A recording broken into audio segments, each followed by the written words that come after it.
Hello and welcome to another episode of Lief's Lovely Lounge. Wherever you're joining from, I appreciate it, whether it's from Spotify or if you're hanging out on YouTube. I just enjoy that you're joining along in the conversations. Again, sorry that it's been a long time. We had that hiatus there. It's just through the chaos of esports, it was difficult to manage everyone and get everyone on the same page. But if you are watching on YouTube and you do want to support this channel so that I can focus more time on it, we do have a join button now. You become a member and you get access to these podcasts as soon as they're done, as soon as they're recorded, and as soon as they're uploaded. You'll have them before they go out to the public, and you get some nice emotes. But if you can't do that, I just love that you're here. Feel free to leave some comments down below on your thoughts on the discussions. But I want to get into this because it's been a while. We got cut off last time. Well, we got Wavepunk. Mr. Caleb Simmons back on.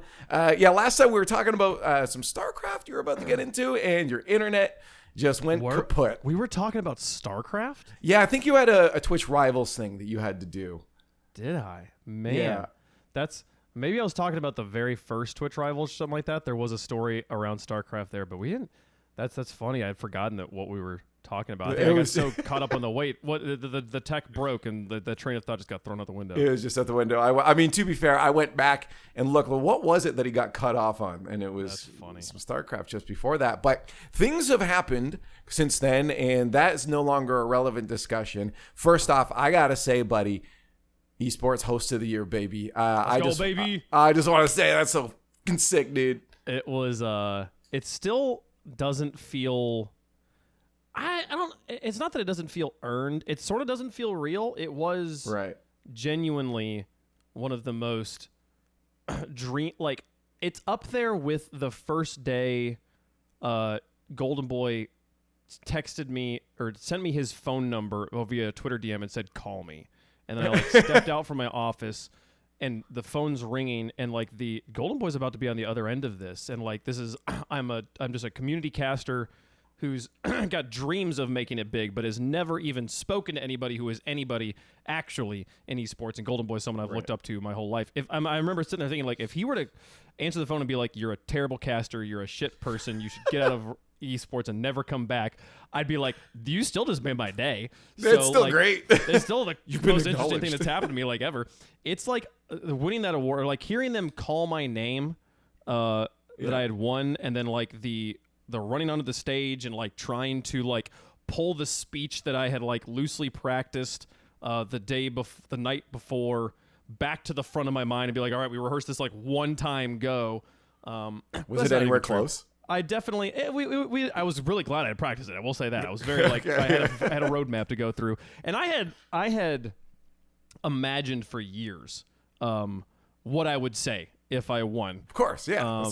Right. Who hasn't fantasized about that? But it was to suddenly be like in that moment, and then to having been to the award show a few years in a row, and always been like, I just want to know what it's like when they walk off the stage. I just want to know what happens. Like, you walk off the stage and they take you backstage and you go do things. And I know that it's like interviews and like pictures and stuff like that, but I just want to experience that. You don't get to see that on camera. So yeah, like, that's true. It is that was the best part of winning the award, was like getting to just go and do that one time and experience what that was like. Genuinely had the thought, like, as they're like taking pictures and stuff like that, of like, I am awake, right? I'm not dreaming. This is a real thing. I'm not about to wake up and have to do this whole day all over again. It didn't feel real. It is genuinely still one of the most special memories I have. The trophy's set up in my living room, and I will sometimes just sit there and look at it. So that's still there. Yeah, it felt pretty cool. I didn't think I was going to win because I didn't get a haircut before the show. I genuinely was like, this is a washed one. We'll win next year maybe. But that's great. I'm going to look out for that now. I'm going to tell you can find out whoever the humble ones are, because they'll be the ones accepting awards without haircuts. Yeah. It was really funny too. The three on-air talent awards who were there to accept in person. Evil Cat for the desk analyst wasn't there in typical Evil Cat fashion, but Uber for play-by-play had like a 5-minute speech written on his phone that he just read, like teleprompter. Gaskin had genuinely also did not think he was going to win, so had no idea what he was going to say. Just got up on stage and just kind of spitballed, and then you had me right in between. So we had like all three levels of preparation for the on-air talent speeches. I gotta say though, like your approach was good. I mean, I think it was That's because this is something that I got taught early on. I learned very quickly scripting stuff in a live environment can oftentimes be a recipe for disaster, because if you get halfway through and you trip up, you don't know how to recover, because you're like, well, I only had one plan. I had to go this way, and it's already gone. But then having going the complete other way, I also found made me feel less confident in what I was saying, because I would start talking, but I didn't know where I was going with it. I can do that. I can get through it a lot of times. I mean, that's what we're doing now. We don't know where this is going to go. Yeah. We can do it, but then it was Gilly that told me, she's like, okay, the night before, if there's one thing you want to rehearse, like a sentence or two, do it. But just have something that you care about, that you want to talk about, and just say, like, here's my bullet point, and then you will talk about that. And I started doing that, and it worked immensely. And I feel like for you, what you did there, that worked, because you're like, okay, I know this is, I just want to have this feeling of community of Rocket League. We're acknowledged. This is for all of us to be validated. And that came across very clear. It was also like, I think this probably would have been true for anyone from our community who got the chance to go on that stage for something for Rocket League. Nobody had ever walked on the stage at the Esports Awards for Rocket League to accept an award for Rocket League. So it's like, whoever gets that opportunity, whoever gets that honor, I think it would have been lost on none of us that, like, this is not about the big thing here is not me. The big thing here is the game and the community and the show being acknowledged. I mean, we know how genuinely excellent this game is, how genuinely excellent this show is. I think RLCS is, especially the last few seasons, has been one of the best shows in all of esports, and it hasn't been getting recognition. It has, especially you think about, like, our worlds compared to League of Legends world, which is always the standard, is always the go-to, like, who can take them down. If you look at, like, bang for your buck, I think what we're doing is so much better than what League is doing. If we had teams that were able to plan the opening ceremony for the 6 months prior to the show and have, like, have their own team doing that versus a separate team producing the broadcast and, like, just millions and millions of dollars, it'd be so different. But for what we've got, the team of people that we're rallying together, the way we do, you're talking about scripting things, the into game speeches, the intros, the double tap song that we have to, like, Stax and I, like, have to figure out what we're gonna say. Right. Yeah. That is always being written, usually just by Stax and I. Sometimes with other people, if we're like, hey, how would I say this? And Stax and I will, like, go to each other a lot about, like, how would you word this? Right. But that's being written in the match prior to when we're saying it. And I'm usually sitting in the green room with my phone. Sometimes I have headphones on for it, but sometimes I'm just playing it off my phone and playing double tap on Spotify. I know exactly where the song starts for the sound cue we use. And I just sit there and take the script I wrote and try to make sure that the timing all lines up, because that's a moment I've tried to improv many times and it always falls apart. And even having just, like, a loose roadmap of it, usually I rush or drag at some point. And, like, I got to really be able to feel it all out. So the fact that we're producing such excellent intros on the fly with zero practice. I practice it by myself. I don't practice it with production one time. This is not a rehearsal thing yeah, we maybe get to practice one of them during rehearsal, but then what I'm saying for each match, we don't know what the teams are going to be, so I can't script them all out the night before or anything like that. So it's the same. It's like, I've never had to do it on the live environment yet, since I started taking the approach of doing these things. But even on the live, or the online shows, it's the same thing. I write it down. My throws are all completely written now, because I've tried it. There's one or two times I forget, and you can tell because it's a little generic. But I definitely write it down, and I've been working on the timing because now a lot of our intro songs have this, like, moment where it stops, it drops, the music cuts out for a sec, and then it goes into the casters. I'm trying to nail ending it just at that moment. It is funny for any keen-eyed listeners or viewers of RLCS. You definitely can tell the ones that we planned in advance and the ones that we forgot to do it or something like that. It just kind of got lost in the mix of the segment. Like, we got to improv this one off the top of my head. Every once in a while, I'll nail it off the top of my head, but usually I have to put down a little bit of a script for those too. But given that they're shorter, and it's a little bit less, it's like trying to hype up every match of an online event as if it's the match of the world is, like, a little bit overkill. So I take it a little bit more chill on the online ones, but yeah. Yeah, no, I'm not saying like the no, yeah. Clash of Titans over the years and stuff, but yeah. That is what I live for in these shows, by the way. Like those moments as a host, that is like for us. I don't know if you feel the same way, but like that is the equivalent to like getting nailing a call on a goal as a play-by-play.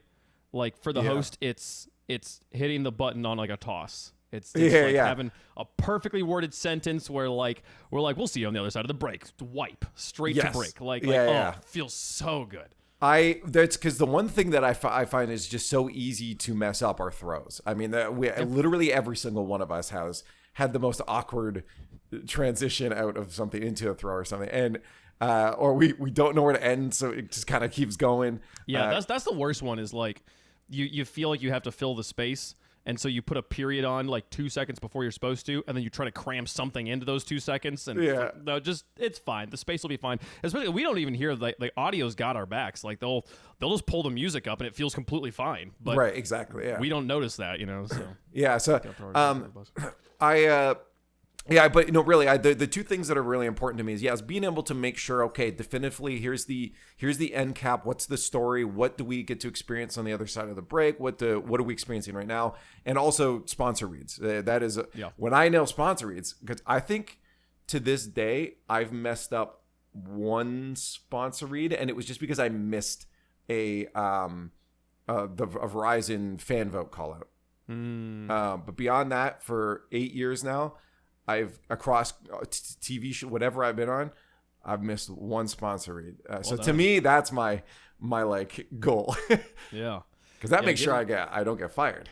Getting all those are the ones that it is funny that they'll be like, you can kind of mess up anything just as long as the people that pay us are happy, because that's like the bit they have to clip and send to the sponsors. So that part's like you got to nail. I've definitely messed up plenty of sponsor reads. I've had to do a few make goods over the years of like, all right, when we come back, we're to do that read again, just to like let the sponsor. We'll give them one for free because we kind of didn't really give them the last one because you kind of left out this one sentence or just forgot to do it. Yeah, I mean, you also probably have a lot more, especially with all the Twitch Rivals stuff. I imagine. Yeah, Twitch Rivals became a billboard for a while there. It's still a little bit of one. It was that they realized early on the show had no sponsors at all, and then at some point I don't remember what the first sponsor might have been Mountain Dew Game Fuel. Okay.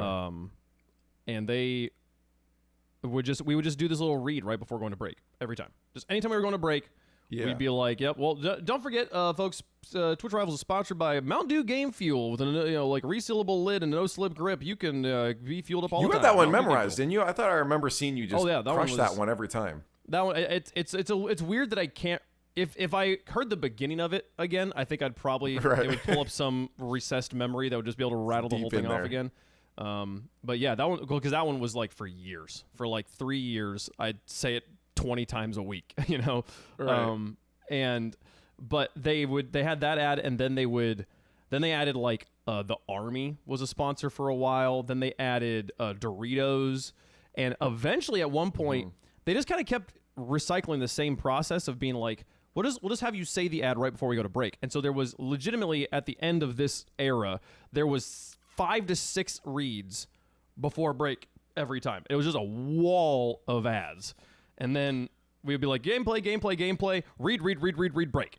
And it would just happen over and over again. And so you got good at going through them and like practicing. It was literally getting paid to practice. And then eventually they're like, maybe we should spread the sponsors out. This is probably not good. Just load, because everyone's just going to be leaving at that point anyway. Yeah, the moment you start hearing me talk about it, like, cool, and the break has started, I can now leave. This is commercials. So they started doing like sponsored segments and everything kind of changed. But yeah, there was a lot of practice, which also means a lot of opportunities to mess up. Now, I want to. This is good because there's a topic I want to eventually get to, and I have a mid topic that goes right off of this. Okay. Is talking about. So you have so much going on across different things you have. I want to eventually talk about you doing your content on the side here. That'll be what we'll lead into. But the fact of the matter is that our brands are very tied to Rocket League.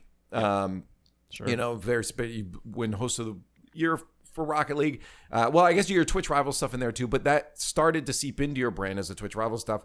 Do you find it hard on like, because I'm navigating this now with my I've done a good job of being the Star Citizen guy in the Rocket League community, but like making that brand and what people still care about it is very difficult when they've attached to you for a very specific reason. People are attached to us for Rocket League first and foremost, and getting them to care about the other stuff is very difficult. Have you found it hard to navigate those, doing Twitch Rivals, being involved in so many different communities? I mean, I've seen it with Golden Boy too. He has so many passions, but he's involved in so many things that some of his certain tweets or interactions won't be as high as other ones. Yeah, I think it's a problem every content creator deals with on some level, that people are attracted to you for one thing, and then you are a more multi-dimensional person than that one thing initially sounds like. So then you try to branch out, and then the fans say, that's not why I came here. This isn't what I want to see from you.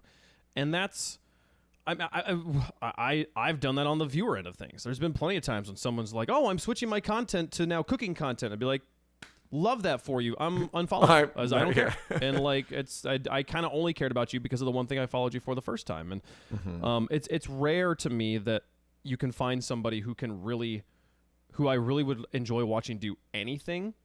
And for me personally, the litmus of whether the people I'm willing to watch do anything are just people who are funny. As long as I was about to say, I think comedians can get away with this transition, like doing anything. Yeah, or like wickedly intelligent. If like I'll people who I really admire the way their brain processes the world, which is I think that is humor as well. Like I'm always people who can like look at something and find the joke in it at any time. I'm like, I'll watch you tell a joke about anything.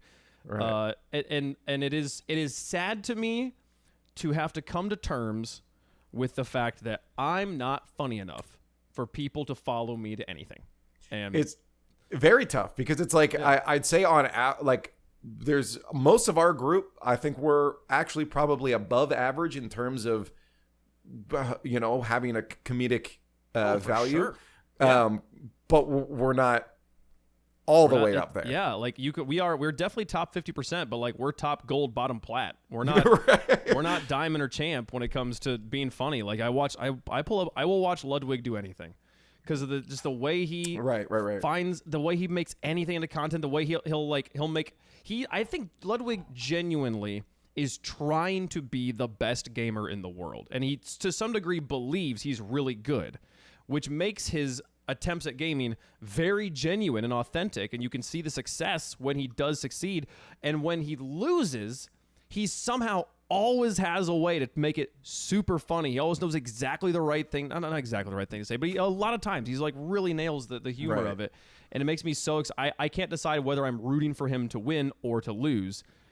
And it's awesome. It's I don't know. Like they're the sort of people I would watch him watch anything. Like the React content is kind of the same way too, right? Like it's you like the way that person just exists, so you want to see their opinions on things. I think that's the thing a lot of people don't understand about React content is not that there's two reasons I watch React content. One, you're experiencing something that I enjoy for the first time ever, and I want to be validated in the thing I like music, right? I want to hear this drop in this metal song and be like, what the, or two, you give me a new perspective, or it's genuinely at this point like transformative. Like it's not even just React content anymore. Sure. Like I'm getting insight. Like I watched reacting to something and telling you like you missed about this. There's a developer named Cherno that he's making his own engine, but he reacts to a lot of game releases or engine talks like Unreal, and I love watching that because I'm getting insight that I just don't have. Like I'm learning from that. It's not just, oh, that's cool, that's great, this will be big. He tells me why it'll be big. So those are the two I think are valid. When you can see when like there's the thing you experience, you're like, oh, this particular moment in this piece of content or whatever is amazing, and you are excited to watch them go experience that moment for the first time, and then they have that moment where they go, wow, okay, so they took that, and you're like, wait, oh, you heard or saw something I didn't see. There was a depth to your understanding intuitively, fundamentally, that I was just wowed, but you understood, and I want to understand. Tell me what happened there. You know, when you watch the singer, watch them like hit that one note, and they're like, I'm not actually impressed by the top note. I'm impressed by the 5 notes afterwards. It's like, whoa, tell me. I'm excited to hear. Like, That is fun. I do like watching. There's a validation for me. The only other layer I would put on, as I totally agree that those are the two reasons I would watch React content too. The other one is a validation. Watching, like, if I like, there's a rap song I find really impressive. To go watch rap React content creators react to it and be like, "Yep, this is amazing." Like, watching them see it for the first time is kind of cool. Hearing them validate that my taste in rap, that they agree with my taste in rap, is very rewarding to me. I don't know. I enjoy. Yeah, that's interesting coming from a musician, because I feel like a lot of the epiphany musicians need to go through is that the music should just be, it's subjective, right? Of course, so being validated for like liking a piece of art, it's just funny that you still go through that. Yeah, as I think well. For sure, especially in genres that I am less familiar with. I've never tried to rap. I've never looked at rap analytically, and rap to me is the wordplay of it is beautiful, and the rhythm of rapping, and especially beats, is awesome to me. And those parts, I want to understand what the community at large values, because I wouldn't say I've ever been a part of the rap community. I don't meet with other people and talk to other people about it. And while I've gleaned some of it through friends like Turtle, I don't. I still try to understand, like, there's things that, like, the community seems to universally agree, like, this was a bar, that was hard. And I'd be like, that didn't hit any of the triggers for me. Yeah. So I'm trying to understand what you value. And so when I find a song, I'm like, I think they would value this. And they go, yeah, we do value that. I'm like, okay, it's we were talking about this a little bit off camera. But there's a lot of, like, learned social cues through my life, kind of almost like a near autistic experience of just not knowing how to emote and relate to people on an emotional level, that has, over the course of my childhood and teen years, was a very learned process. I was a very weird kid growing up. That was what everyone was like, you're just weird. And I was like, yeah, just 'cause I just didn't know how to, like, go through the motions they went through. And so now all kind of, like, social dynamics for me are very learned and usually very actively chosen performative cues. It's like a little like a dance, almost like just having a conversation, especially in group dynamics, especially in groups I'm not that familiar with. So it's incredibly validating and relieving, I guess, to me, to enter a new social dynamic and to receive validation that I'm doing the right thing. You know? Right. It's interesting too on that, because I wonder if there's moments that really are, you're like, okay, I think I understand what they like, but what if it is just that they're less experienced? Like it could be that they actually just don't know what they're talking about, or they don't have experience of, they don't know why they like something. They're just like, well, it sounds cool. And as they grow, maybe they'll look back and be like, oh, why did I like that? But then you're chasing that, like, validation of, okay, well, I understand why they like it. I feel like that could be a hard thing to navigate. It's just it's a connection. It's kind of the same as, like, when you say someone teaches you a phrase in another language, and then you say that phrase in the other language to a native speaker, and you see that moment of recognition of them realizing you don't speak their language, but they totally understand what you just said, and you actually said the thing that you were supposed to say in the right moment. And there's that, like, oh yeah, like, oh, you got, like, and that feeling is so fun to me. It's kind of the same way. It's just like I'm speaking their language for a second. I don't want this idea for any listener who's maybe getting this kind of, like, subtext out of what I'm saying here. I don't want to establish any sort of narrative that I think there is good taste and it's important to align yourself with good taste. In my opinion, taste is just taste, and your taste is different than my taste. You can't be good or bad. I don't look at someone who doesn't like ketchup and be like, you have bad taste. Like, it's just different. It's fine. I don't like mustard. You don't like ketchup. Whatever. Like, I think the idea, the words good and bad taste, I think, are terrible. It's a bad idea that, like, it's like objective subjectivity. Like, yeah. Well, that's why I was interested in the topic, because of being a musician. I mean, like, you should probably have the mentality that everything is subjective. And and just that everything is subjective. I feel like almost has this, like, negative connotation at this point too. That, like, that nothing. It's all meaningless. It doesn't actually carry any weight. And I wouldn't say that, like everything is subjective, but also I think everything is valuable to the right person in the right context. Which, to kind of get back at your original question of, like, making moving laterally in content creation, to move to, like, people know me because of Rocket League, but they don't know me because of music. And so when I start making music content, they're like, who is this and why are you doing this? I don't want to, I'm unfollowing. I feel the more I have learned about the internet and making content on the internet, the more I am convinced that the best decision for any content creator is just to be as unapologetically yourself, as universally just what makes you excited, not what makes you the most interesting to other people necessarily, but what if you could pick, like, you're gonna have 1 billion followers, you're gonna be one of the biggest content creators in the world, and a genie pops out of the bottle and says that's gonna happen, and you get to be a content creator around whatever you want it to be.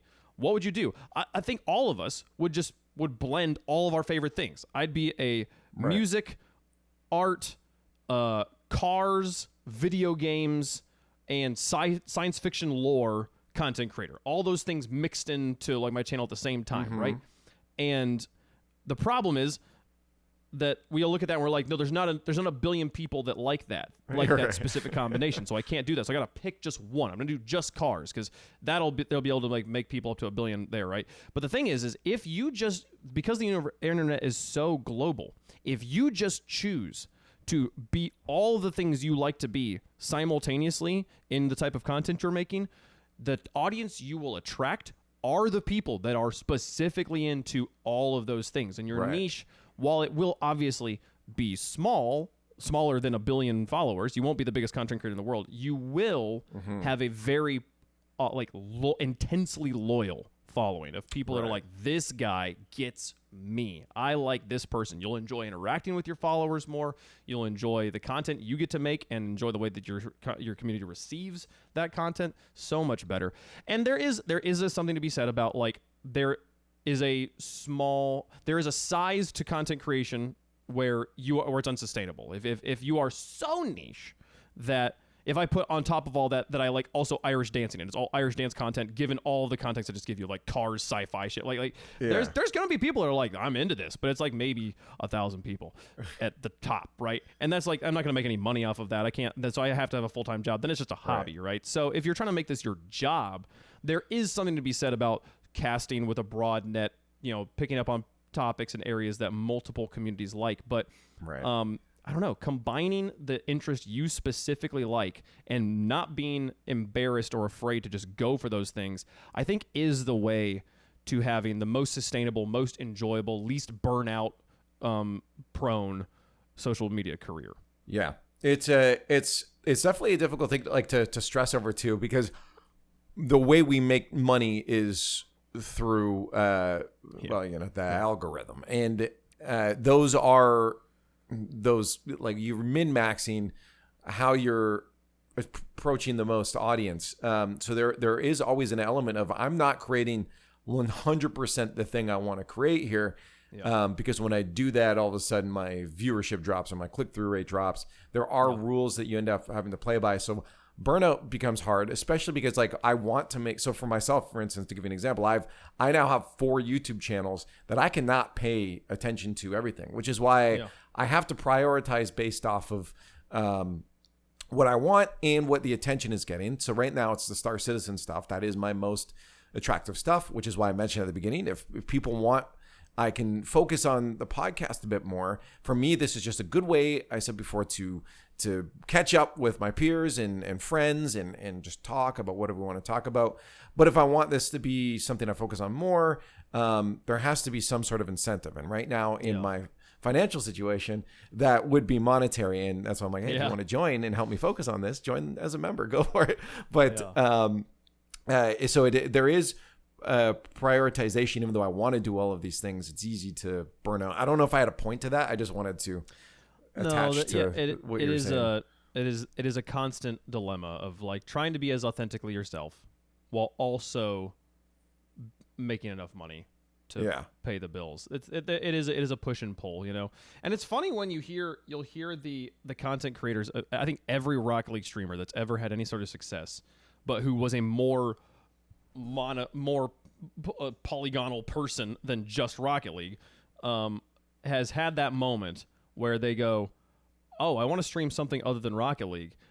all of their viewers say we do not care, and they just say it by just not tuning in. They just like they'll play Rocket League at the beginning of the stream for 200, 400 viewers or whatever, and they'll be like, all right, guys, and they're almost apologizing like, I'm so sorry, I'm gonna play Balatro today, and I want to. They start like almost like rationalizing like, guys, I know this isn't Rocket League, but like it's something that I really like, and so I'm gonna choose to do it, and I hope you guys will enjoy it and like come along with me. Like they're like having to apologize for being more than just Rocket League, right? Right. Yeah. And then they feel the anxiety of this is a bad decision. I'm shooting my career in the foot because they watch the viewership fall off the platform or fall off the planet, and then they go, wow, what am I doing here? I need to go back to Rocket League, and then they're caught in this terrible hole of what do I do? And there are stories that out there of content creators, who really, in my mind, did everything right and still never found the same success, and it's terrifying. You look at Holo, who is this originally Mason RL90, this content creator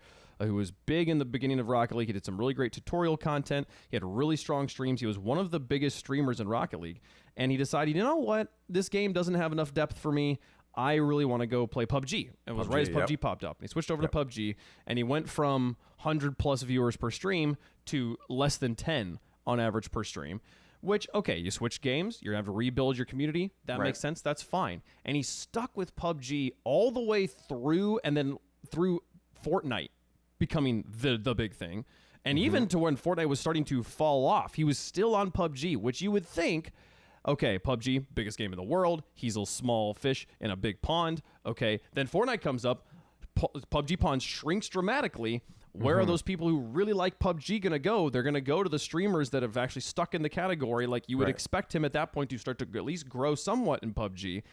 And then it just never happened. Like he literally, he stuck at it for like 4 or 5 years post Rocket League, never came close to the same success he had in Rocket League. And at that point, it was even to the point that when he did try to go back to Rocket League, he wasn't having the same success he was having in Rocket League, not even close. So it can be really scary to try and move away from the thing that's paying the bills. If it ain't broke, don't fix it. If it ain't broke, don't fix it. But I think it's just important for all content creators to acknowledge that if you're really sitting there like dreading playing Rocket League every day and making Rocket League content, it is a little broke, even if you are making money. Yeah. Well, this is why I think the best way to do stuff is to make extra content that you want to make, but don't attach it to your brand. Fragment a little bit, yeah. I have a channel that started doing instantly well because I just found a game that people enjoyed outward, and just a small niche community. And I just made some videos not attached to LiefX brand at all. There's nothing in it.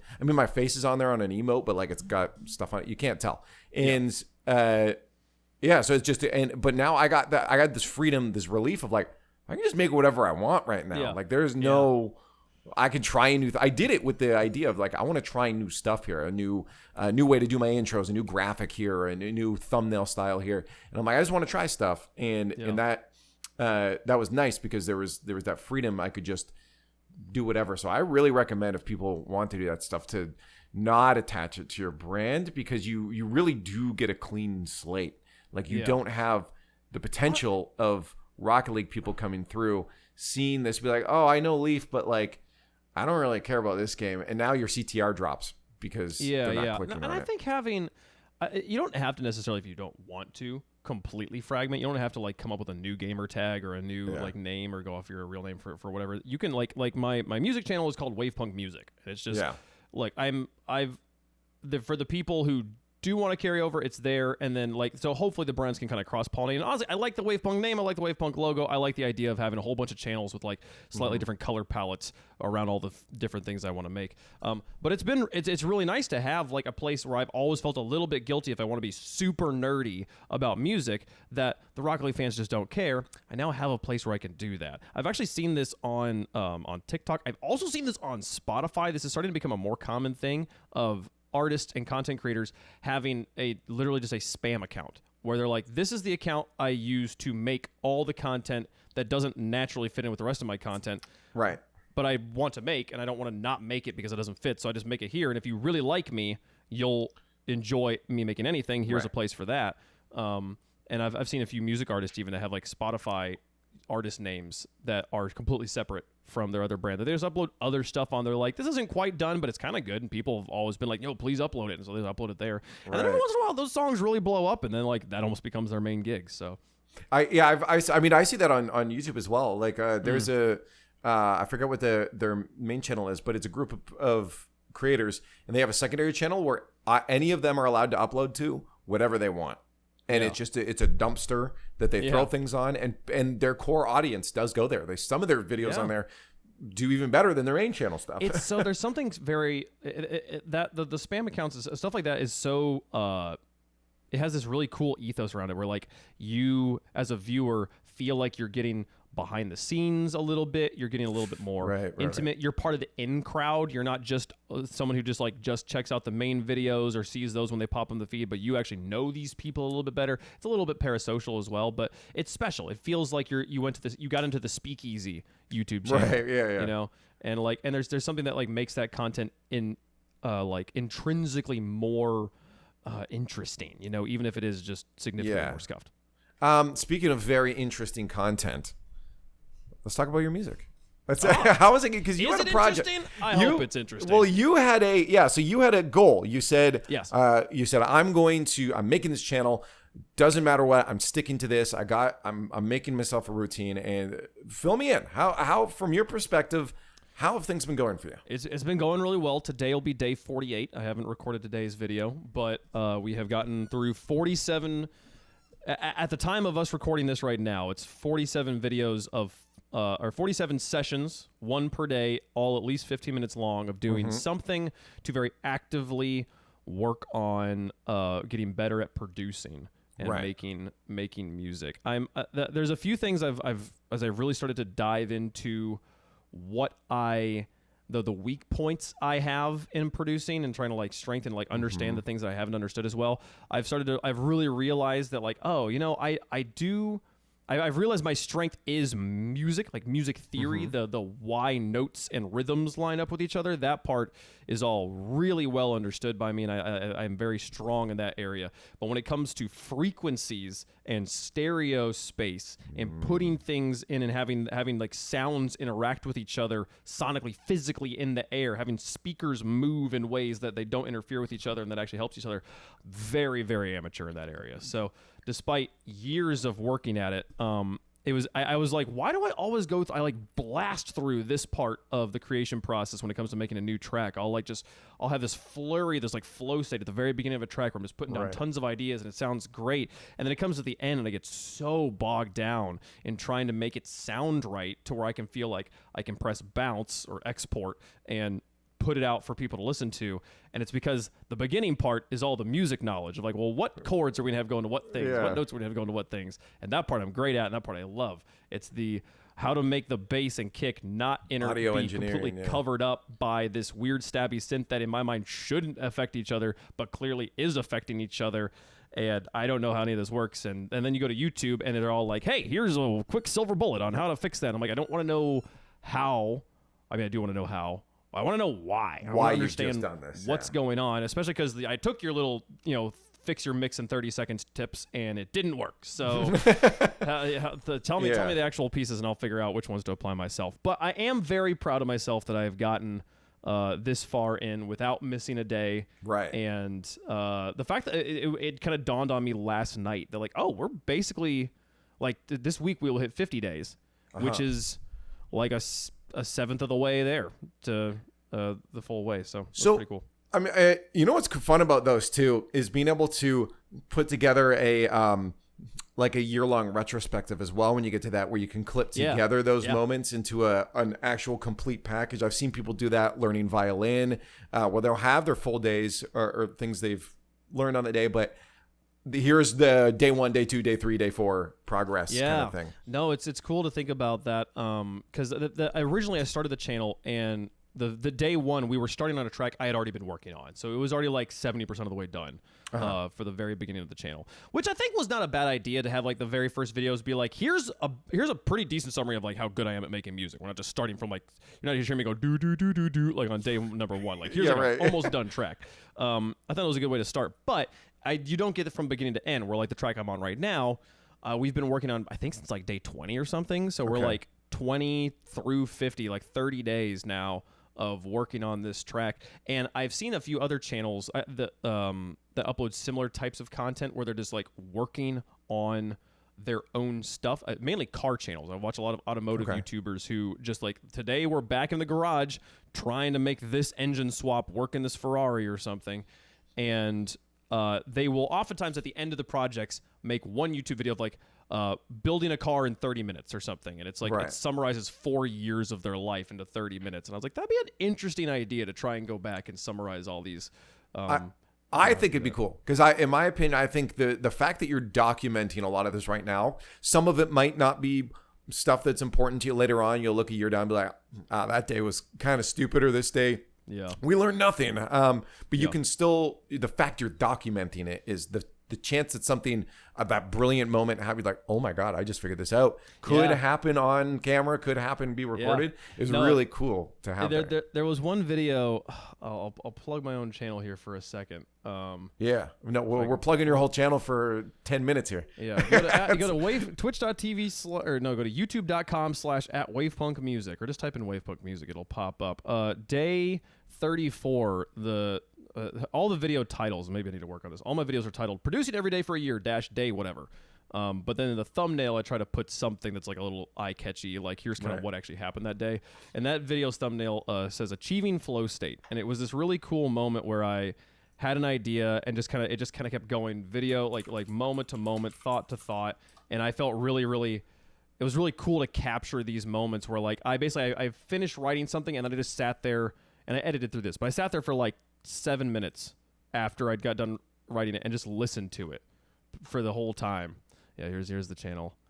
It's let's see, if you scroll down there, the green one on the left. This one here? Day 34. Day 36, 34 right here. Yeah, that one. Achieving Flow State. That's the one you want to find. It's a for listening viewers, we're looking at it. Oh, here we're listening to it now. I just watched the whole video. Why not? Let's just watch it. Yeah, it also became longer because it's kind of like halfway through the video I start to I kind of just stop talking, I stop narrating what's going on, and I just let you guys just like listen, just be in the moment with me as I'm like building these ideas. But it was really fun to like have that moment where like I wrote something I was really proud of, and then I sat there for like 7 minutes and just listened to it, just like 16 bars, just over and over and over again, like 20 seconds of music, listen to it for like 5 minutes straight, because it was just so, I just loved it, and I was like, I'd experienced that hundreds of times in my life at writing music. I'd never captured it on camera quite like this, so. Right. It was a pretty special moment. I think it's good that, again, I think it's good that you're documenting this. I think this is really cool because you've also set a schedule and commit, because I did this with the Star Citizen content, and I think this is what allowed me to transition my YouTube channel that was gaming Rocket League stuff before, get the new audience, was I said, okay, for 6 months, I want to make one video every single week. For 6 months, I'm going to make a video, regardless if the video is done or not. I am hitting publish. I'm putting it out there. I did this. And by the time I got to 6 months, I said, well, why stop now? Let's just keep going. Yeah. And I got all the way up to a year doing that. And then I forget what it was that I got busy, but I did fall off. I got down to like a month. Now I'm getting back to it again. I'm setting a schedule, but that schedule and that routine helped so significantly. I think what you're doing here is you're creating a habit for yourself to be able to structure around. Well, you mentioned this too before about like you love structure. Before we started the podcast, you're saying structure is very important for you, and I feel like this is a really good way to do that. Yeah, no, it's actually the thing I hate the most about esports is the complete like obliteration of routine that comes with working on random weekends and also working in other countries and other time zones and stuff like that. Is like every time I get a good routine going, it just gets killed. It gets nuked by having to travel, and that is also the most difficult thing. The thing I am dreading the most about this challenge of producing every day for a year is when I go to LANs. I was going to ask that. Yeah, how are you going to deal with? I had like a mini one. The Streamer Bowl at the beginning of this year was in Vegas, so a very short trip with pretty short show days, and not a lot of pull or from the rest of the people on the show to like go and do things afterwards. So I basically just got done with the show and kind of would just go back to my room. Went home and did it. Okay. Yeah. So it was, and yet there was still, I remember the day the show happened. It was one day of shows. And then we like went to dinner afterwards, and then I got back up to my room and realized, oh, I haven't recorded today. I don't want to. I really don't want to, but I have to. And I will say that the social pressure of having publicly proclaimed this challenge and the shame that I would personally incur, even if not a single person noticed I missed a day, the shame I would incur if I knew I missed a day was enough to make me sit down and be like, look, it's just 15 minutes. It's fine. Like you could sit down and do anything. It'll be fine. Just do it for 15 minutes, and it was fine. It is. And how did you feel afterwards doing it? I was very proud of myself. I've been very proud of myself that I've been able to like successfully get a video out every day. And I will say that the editing and the YouTube channel, it's funny. The YouTube channel is why the project keeps happening. The YouTube channel is also why the project is hard. If it was just sit down and like doodle around on your laptop in production for 15 minutes. That I could do every day for sure. There'd be days I'd miss because of the accountability, but like it's not that hard to do. It's the having to record it right now with the way I'm doing videos, having to record the VO afterwards, and then the ever like approaching timeline deadline of you've got to have videos out and you've got to have one go out at 10 a.m. every single day. So usually it also means I'm editing a video. It also means that when I sit down and I have a really boring day, my brain, there's a little content brain in the back goes, find something to make this video interesting. This video is going to suck, which is something I'd never experienced before. It was like daily content. You do have to like lower your standard a little bit and be like, not every day is going to be a banger. Some days are going to be boring. Yeah. The daily content is hard. I mean, and this is why I never set myself as especially because like my content is like, I'm putting together produced scripts, there's graphics and stuff. So it's trying to do that daily without an editor, very, very difficult. Even as you found, doing just your 15 minutes every day is, and then editing it and putting it out is very hard. And so I that's why I set myself, okay, every week. And right now my schedule is every 2 weeks at least. And I've put stuff on a calendar, but you're right. I think the good thing is though, is that you're still getting that reward afterwards of saying, I'm proud I did that today. At least I got it out. Yeah. And it's there. Every time I upload the video, especially, originally I was basically not making thumbnails. I had like one thumbnail template that I would just change the number on. And I would crank out like 20 of the thumbnails at once. It was clear that the day I went to my YouTube subscription feed and scrolled past my own video that I was actively looking for was the day I realized I should probably put a little bit of love into these thumbnails. Like if I'm looking for it and I missed it, there's no way. And then I actually had a friend who was like, it hasn't been showing me your content. I was like, sometimes I miss my own. I miss my own videos, and he was scrolling through his phone. He's like, "Oh wait, I just scrolled past it. Wait, let me go back up." I'm like, okay, these thumbnails suck. Originally I was like, I gave myself a rule on the challenge that I wasn't allowed to make the production of the video better if it was going to make it more difficult for me to produce it. And the one kind of exception I have given to myself here is the thumbnails. Because I really enjoy it. It is like a reward at the end. Okay, I made the video. It's uploading right now. Let me take a still from it and turn it into something interesting. Right. And every time I upload that thumbnail and then I go back to my channel and I look at all the videos in a row, that being able to add another one that feels like a really well-made, it just looks, the aesthetic of it is so pleasing to me right now. And it does feel very rewarding afterwards. Even when I have I was up till like midnight last night or 1 a.m. last night working on the video, and because I've hit that terrible situation where I'm editing tomorrow's video today. I need to get back ahead. But it's the video was, I was like, okay, we finally got through it. And then I made the thumbnail and then I looked at it on the YouTube channel. I was like, I'm proud of myself. That was sick. Good job. We made a video out of it. That's what yesterday's video was, or there's the video that is out right now. It came out like 3 hours ago. I thought I had done, I was like trying to talk through a specific music theory thing that was important to me, but it was pretty kind of nerdy shit. And I thought I did a good job explaining it in the video, like when I was in the moment, and then I'm sitting there editing it 5 days later, and I'm like, what the fuck was I talking about? This is not. So I literally went back to my computer and was like, all right, hello everybody on day 42, day 47 here. I'm gonna try and re-explain this, and then it still took me like 5 minutes of like once it was edited down, it took me 5 minutes to explain this concept. So sometimes I like the videos feel like they're going to be good videos, and then they end up not being that great. Right.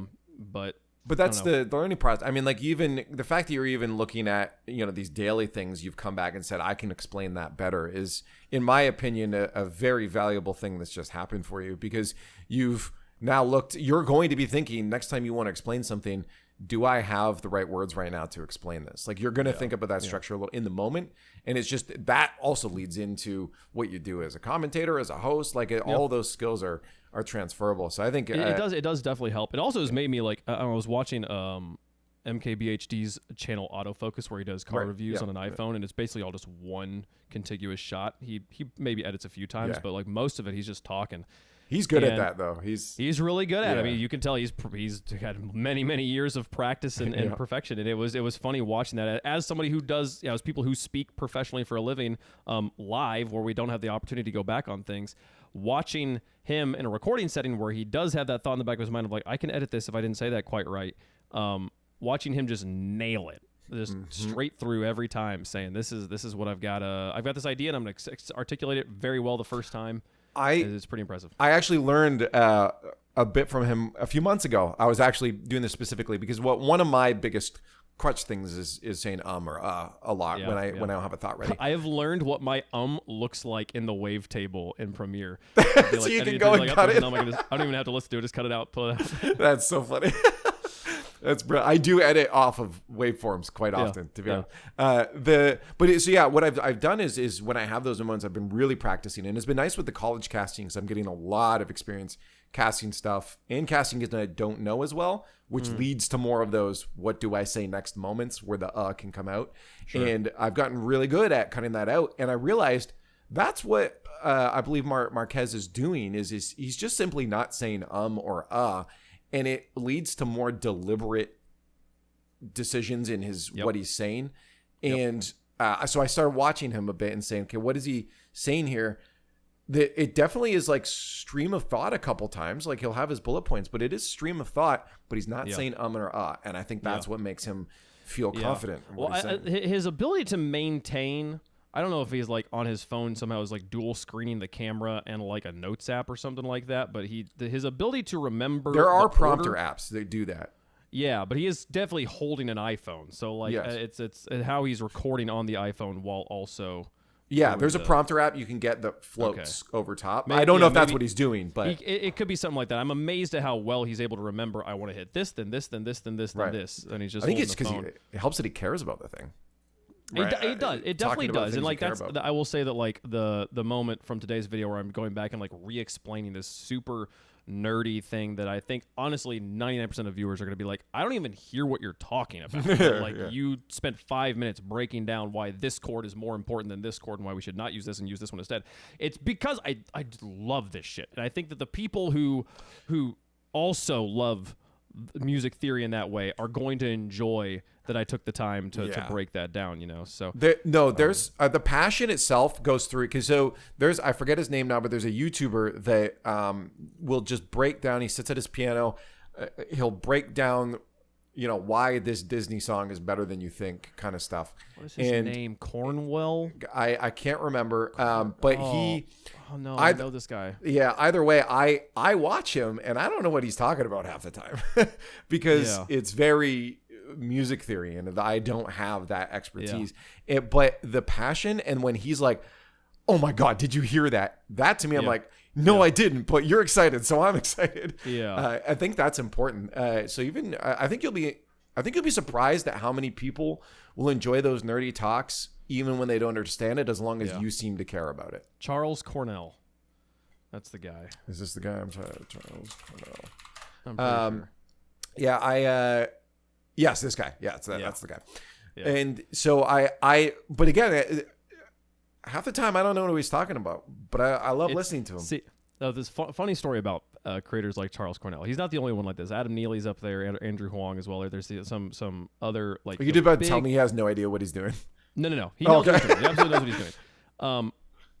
It was this really, they are people who are making excellent content, and what they're doing is good, and they shouldn't stop doing it, and they should keep doing it. Mm-hmm. And I enjoy watching their content sometimes, but what I'm about to say is going to make it sound like I don't. I found myself oftentimes hate watching because I would be like, all right, you're going to break down the Pirates of the Caribbean theme. I know this theme intimately well. Let me see if you get it right. And it was like, I wasn't watching to learn. I wasn't even watching. It was the opposite of the react thing we were talking about earlier, where it was like, I wasn't watching to see if you reacted well. I was watching to see if you if your reaction is anywhere comparable to what my reaction would be if I was making this video.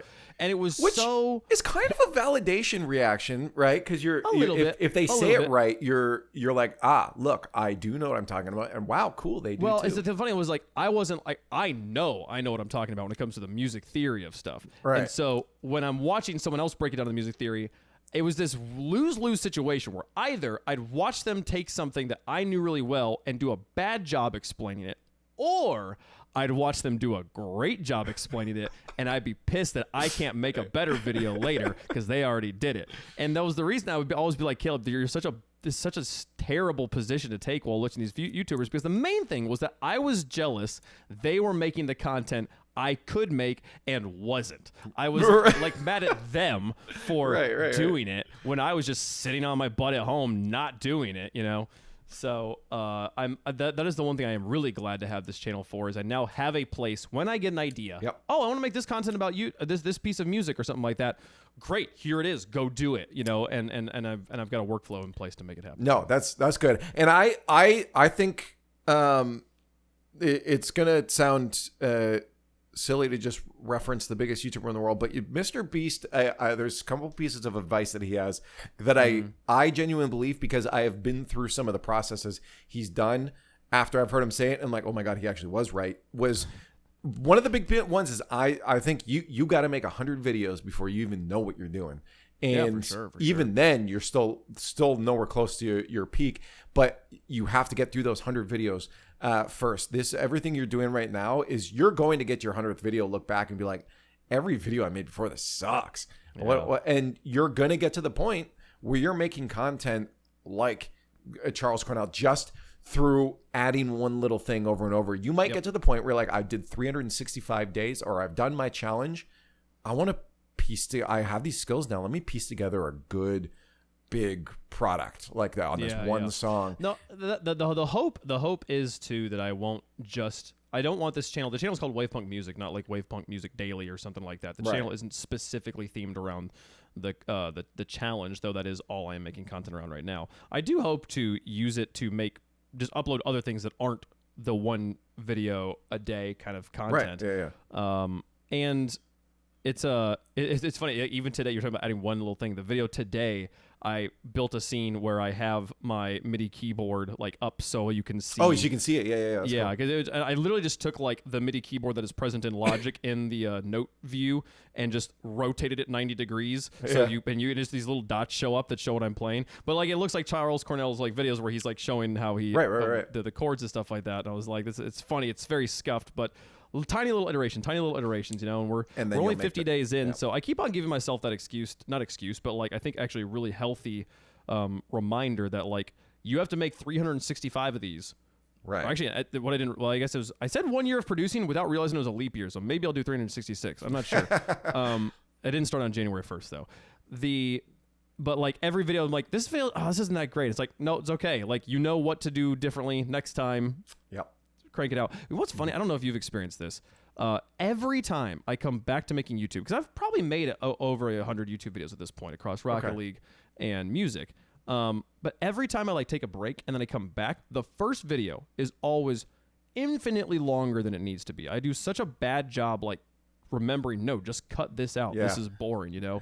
And it's funny because like the first like 3 videos on the channel are terrible compared to even just the 7th video on the channel was way better than the first video. It's hard because especially being the one when we talk, the ego says everything I'm saying right now is important to making someone understand what's going on in my head. I thought it was interesting enough to say it. So editing me also thinks it's interesting enough to do it. And this is why it's one thing I do when I edit now, I'll do say it's a gameplay session. and it's like I'm showing a new player the game or something. I've started to, before the video, I have in my Notion an option. Actually, I'll share it. Is that I love to write down what is the purpose of my my video. Like what is the goal? What do I want people to click on this and then pull away from this? And so in Notion, I have my video ideas. So for instance, this one just went out recently. I've got all the information I need on it, what shorts I'm creating on into it, but I also have, here's all my title concepts that I want to try and A/B test on it.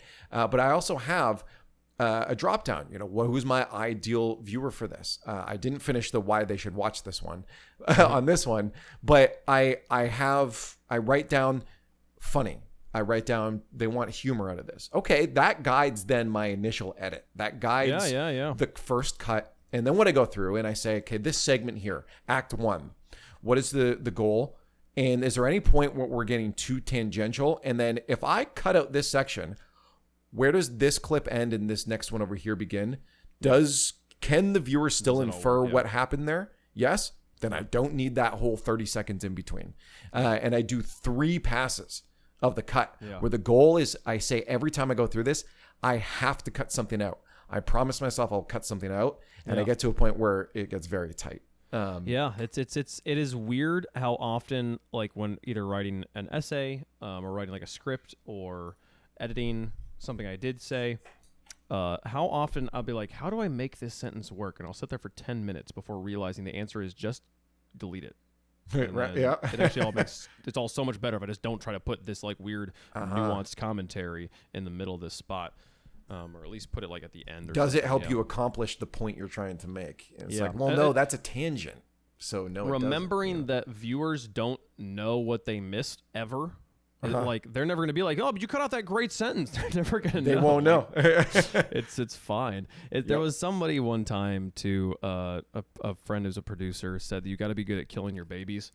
Like to be a successful producer, you got to be able to take an idea that you're like, this was a great idea. There was a sentence I said. I used an analogy in yesterday's video. The first time I tried to explain that theory concept, I was like, it's like if you had a taxi driver who's trying to get you to the airport and they're jostling you all over the place, and like you get there fast and you do get to the airport, but you're like, wow, did we get here? Versus like the one where you like get in the back and you kind of put your head down and you look up and all of a sudden you're there and you didn't even realize you got there. Like I was like, it was just a kind of cool like imagery to explain why one chord was more important than the other chord. But because I did such a bad job in the rest of it, I couldn't figure out a way to say it again. And then when I tried to re-record it, the energy wasn't the same. And I was like, well, that's a bummer. No one's gonna get to hear that analogy, but it's gotta go. There's no way to put it in. That's it. It'd be a fun way to do it though. Is like if you can have that quick analogy, put it in, and be like, okay, I tried to explain this thing, and here's how I tried to do it in the moment. Quickly put in that thing and be like, what I meant by that was this, and then explain it. I think there'd be fun ways to. But the fact is, you're recording, so now you can do that stuff in the future. That moment's always there. There's been a few fun videos where editing Wavepunk has had to cut in on producer Wavepunk. I'll be like, hey, how's it going, folks? Editing Wavepunk here. Producer Wavepunk was full of shit on this moment. I don't know what he was thinking here. Here's what I'm trying to actually say. Yeah. And it creates a nice kind of break. One of like the most viewed videos of all time, which I don't understand. Like on that channel, the most viewed video is me at the very beginning being like, hey guys, we're going to get into today's video. I promise it's going to be a normal video. I want to give a little bit of context of what I'm doing. Today we're trying to figure out why the compressor is working the way it is. It's doing this thing. It shouldn't be doing this thing. So that's kind of what's going on here. And it's literally me just like turning knobs and then like scratching my head and turning knobs and being like, oh, this knob's making the compressor do this thing. And it's like one of the most watched videos on the channel. And I'm like, this is easily the most boring video I've made. But for some reason, this one does What was your title? What was your title of it? Oh, let's what one was that one? I don't think it was part of it is that you probably made the title.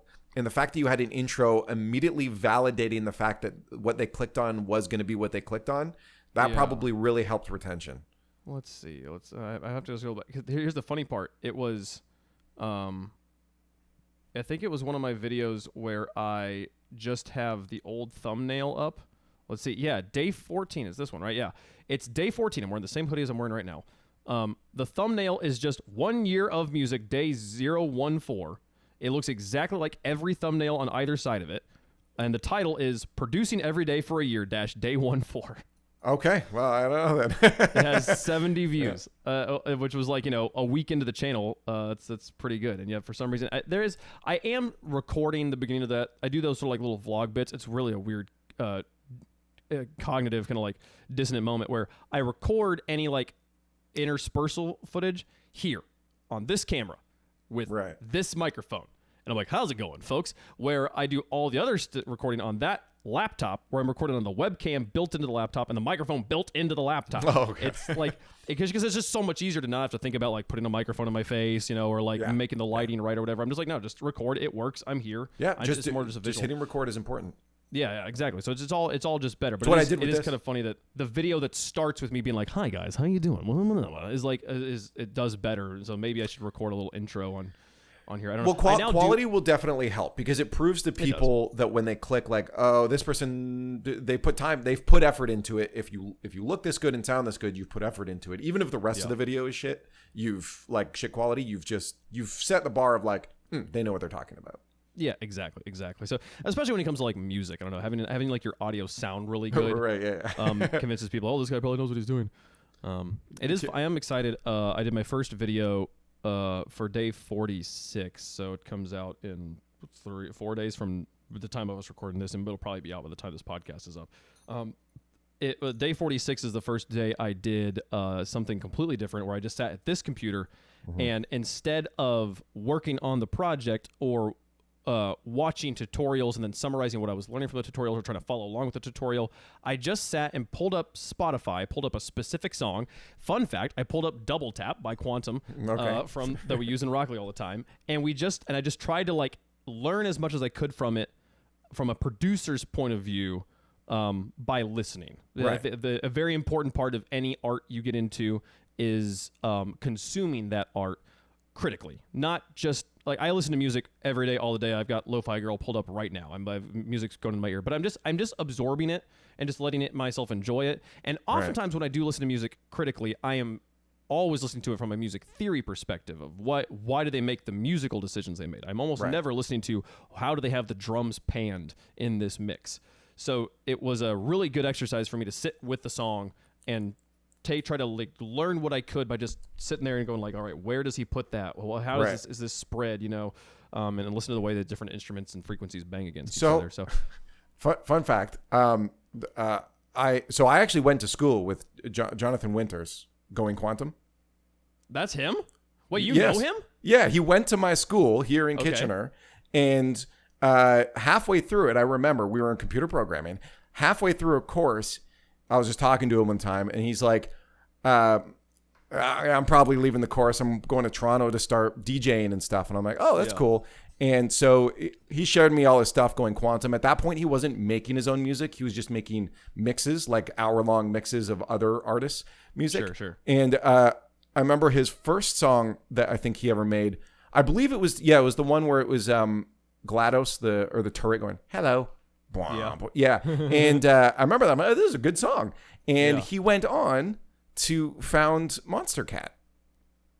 He founded Monster Cat? Him and another guy. Yeah. So I actually DM'd him the other day to see if he wanted. I'm like, long shot. He won't want to come on here. But I'm like, that'd be cool because I have a personal connection. So he DM'd me. He's like, he's not close to the idea, but he's very busy. No, I actually, fascinating. I would love actually if I could try to find out if I could get you two to talk to each other.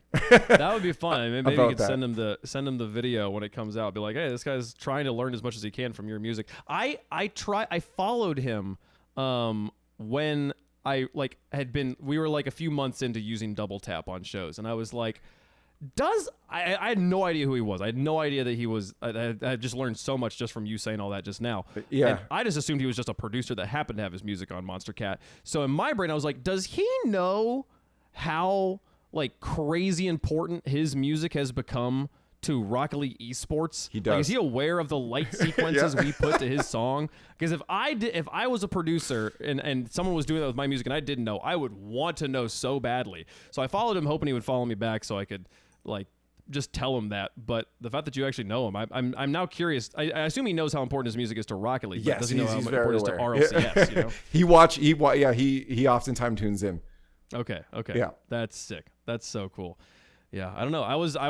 It'll be fun I would love to just for him to like look at me try to pick apart his song and tell me all the things I got wrong and all the things I got right.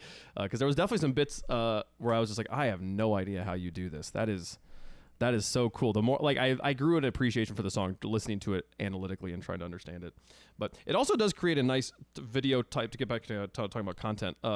Having that as an alternative form of like a content piece that I think very much counts as working on my production skills for 15 minutes a day. Is a really but it's so much more. It's literally like kind of like React content. I'm sitting like I'm just gonna pull up a song and we're just gonna listen to it and try to understand it a little bit, right? But I think it makes for an easy YouTube video that's nice and polished, takes a piece of something that people are already familiar with, makes for a really easy thumbnail of like, you know, producer analyzes Going Quantum, you know, or something like that. And be fans will probably actually that's a really good title. Yeah. And it makes it really easy to, for days when I'm like, I do not have the energy to sit down and try and figure out how to problem solve this. Like, let's just listen to some music. Like, it'll be a little bit less work. Still count. I'm very glad to have found that type of content. It's also pretty like endless content too. It also makes the thumbnail very easy as well, because you could just have the title, like the picture of the album art or whatever, and you'd be it going like this or something. Yeah, exactly. Yeah, it'll be great. It'll be super easy. I will say it is. People, Rocket League content creators are always talking about how difficult it is to figure out what do I make videos out of, and it leads them down these insane paths of, I got 4 professional race car drivers to hold steering wheels, but take instructions from professional Rocket League pros and see can they score more goals than a paintball gun. And it's like, videos. You only watch because you're like, what? Like, I guess did you actually do all those things right?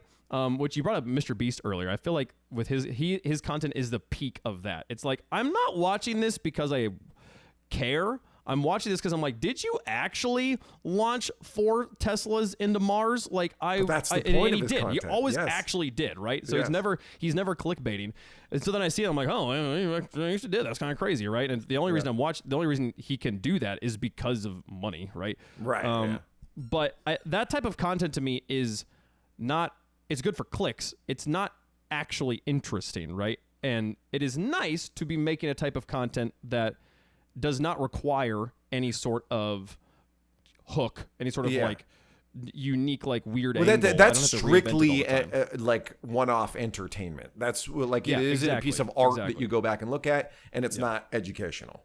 Yeah. So while obviously this type of content is not universally beloved and is not going to be as easily mass accepted as Mr.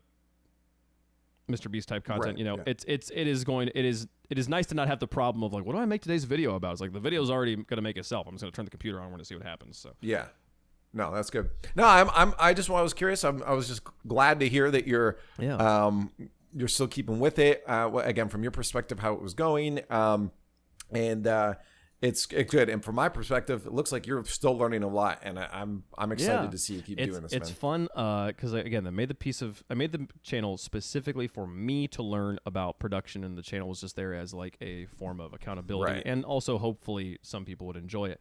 But one thing I had mentioned earlier, I think that like being on a delay or having like a 5-day head start where I'm recording a day 5 days before it actually goes out.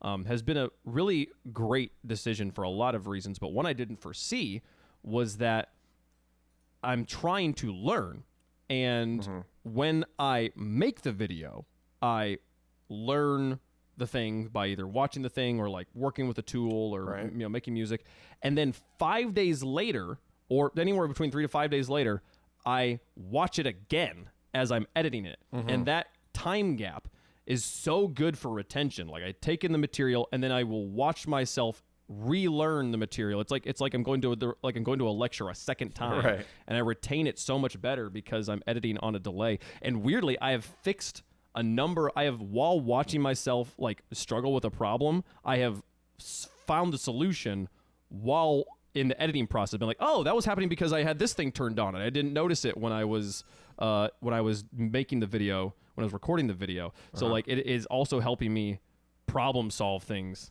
later because of this delay. It was a fascinating, like, happy accident. That's cool. Yeah, no, I think you're just getting that. It's inherently built in to be able to rewatch your content with a fresh mind. Because I try to do that once I'm done it. I'll finish a video, and then I'll go back to my old videos weeks later, months later, watch them and be like, is there something I was doing that was great that I forgot to do? Because sometimes it's easy when you move on to a new thing to forget to do the old ones things you were doing. And it's really good to be reflective on that too. And it's cool because you kind of have it inherently built in to the system of it. Yeah. Right. Yeah, that was the crazy part. It's like, I would usually get that same value again, like you're saying. Like I like watching my own content. I have a rule in content creation, or kind of a rule of thumb, that like if I don't find my video interesting, there's so little chance anyone else is going to find it interesting. So I try to make content I genuinely would enjoy watching. Yeah. Again, passion. I told you. I think as long as you're just we kind of touched on it at the beginning of this too, is like to just be as unapologetically you as possible is so important. I had to learn that too, because so many of my videos, I was doing a lot of my scripts were very fence city, because I'm like, well, I want to cater it to like the hardcore Star Citizen fans, but I also want to make sure that anyone that's a casual fan doesn't feel like I'm, just riding Chris Roberts, and like so I sat in this weird middle ground. I said, you know what? I'm just going to make a definitive opinion here. I think, and most of my opinions are positive opinions. So I'm like, I think this next thing is going to be great. And this is, and then I explain why I think that. And if someone doesn't like that, that's actually good for the video, because they're going to leave a comment on it. That's and it's going to be engagement. So I just had to just say, you know what? I'm just going to speak passionately on the things I want to. I'm not going to chase this news thing because it's a feature I don't really care about. I don't know anything about dogfighting. I'm not going to make a video on it. So I stopped making videos on things I didn't care about. Yeah, no, and not being afraid to make hardcore content if that's really where you're at. If you are an expert level opinion on something, if you're a subject matter expert, being that subject matter expert is really valuable. To like, there's so many channels out there of people making I read the patch notes of Star Citizen, let me regurgitate them to you with a like barely an opinion at all. Yes. There's so few people who are really giving you like full context of like, here's really what I think from years of having played this game and why this thing is what it is, and sometimes even if it goes over the heads of people who are new to the community or who are casual, that listening to you talk about it at a high level creates there's like an implication of depth that they haven't reached, which creates an interest in going deeper, Right. I think that's what happens with me and Chris, like that music, is just the implication that this is deep, whether I understand it or not. It's like, oh, there's a lot to this. Yeah. That's I get to experience that by watching car YouTubers. When I watch the channels that are just constantly doing automotive tinkering, I've barely turned any wrenches on any car. I'm much more of like an aesthetic person when it comes to vehicles than I am an actual gearhead. But I watch a lot of like full on, just we're doing an engine swap, we're doing a clutch swap, we're doing we're adjusting the suspension, we're doing one of the channels I'm watching right now is doing a chassis swap where they're taking everything out of a car and putting it into a different body because the original car was rusted. But I watch a lot of these videos where there's this guy like building his suspension from scratch, redesigning it, like making bespoke one-of-one suspension for his car. And I have no idea what they're talking about half the time. I have over the years gleaned a lot of information where I started like pick up on things, but they'll talk about timing and stuff like that with like the engine belts, and I'll be like, I don't know what that is, but I enjoy listening to them talk about it because it's like, it's almost like I'm almost like role playing as if I know what they're talking about. Right, it kind of makes me feel like I'm like part of that world there for a second, and it's really fun. So that encouraged me to just be as nerdy as I want to be. I'll still try and like explain. If I use a word, like a musical theory word that like just is literal Greek to anyone that didn't take a music theory course, I'll sometimes try to explain that word or something like that so that people can like understand, like hold on in some levels. But then there is a little like, yeah, I'm just going to trust you to either figure this out if you really want to figure it out, or leave a comment if you're really confused about something. And hopefully you'll come back because you enjoy watching someone that really knows what they're talking about the thing, you know, so. Yeah. I will say at this point, I have more I want to talk about, but the next topic I wanted to talk about, I think will take us a very long time. And unfortunately, I am out. So I think that will have to be saved for another one, Wavepunk 3.0 episode. Yes. I'm down. We'll do it in another 6 months or so. Yeah, right. I genuinely love this. Thanks to everyone that just sits along and listens to our conversation. We're just it's my excuse to hang out, lock you guys in. It's like, ooh, you guys are helping me with my project, but really it's I just get to hang out and chat with you. And that's what this is for me. So it's the same concept that you're doing. It's I wanted to sit down, just get us on a camera and hit record and see what happens. Same thing with your dailies. And I think it's so important to content creation. Question though, before we go, one last question. Is you still playing Marvel Snap? So yes, I am not confident I'm going to buy the battle pass this season though, because I barely completed it last season. I skipped last one. Yeah. I try to look at the value of the card and can I make a deck I would have fun playing with it? Yeah, I have thinking about that too. I'm like, I'm not enthusiastic about the variants that are in the past, and the cards that come with it. I think Hope Summers is the card. Hope Summers. And I'm like, it's fine. It's not like something I'm like excited about particularly. So I am sad. Many of my friends have fallen off of Marvel Snap, so I have less of a community now. But well, I'm telling you, I play every single day still. So if you ever need to get a game in, there's dozens of us. Yeah, I'm still in it, man. I'm still crushing it. But by the way, that's the other thing. If you guys are playing Marvel Snap, get in the Discord, our community. We've got people playing Helldivers, Marvel Snap, but the two big are Rocket League and Star Citizen. So if you're into either of those, definitely get in the Discord. It'll be in the link of the description below. But Wavepunk, thank you for joining me. Give an esports host of the year. Give one piece of advice. I'm going to put you on the spot. Give one piece of advice right now to it doesn't have to be about commentating right. Just life advice right now. Advice. Or give a piece of advice about anything. How to put your sock on better. Let's throw something out to the world. Never attribute to malice what can be attributed to gross incompetence. Everybody in the world, this is a hard one to swallow. I hate this.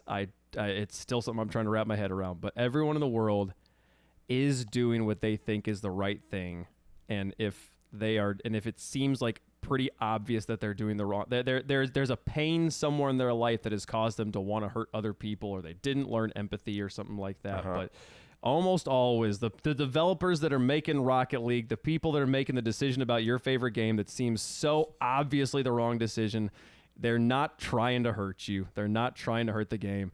They're just not set up for success, and they're making mistakes, and we can all be a little bit more compassionate about it and just try and see it from other people's perspective. Usually there is a reason.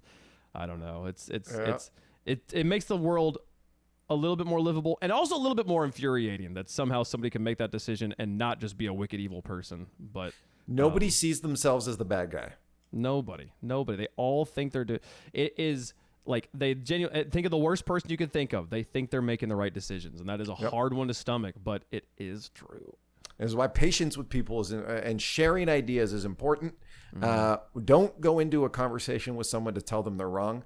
Go in telling them why you believe what you believe. And maybe over a few weeks or something, they might digest that and say, I can understand that. But if you go in telling them they're wrong, they're not going to listen to you. Also, if they feel like you understand what they say, they'll actually listen to what you say. Yes. If they feel like you don't understand what they're saying, they literally cannot hear your perspective. So sometimes that's more important than just yelling the truth at somebody.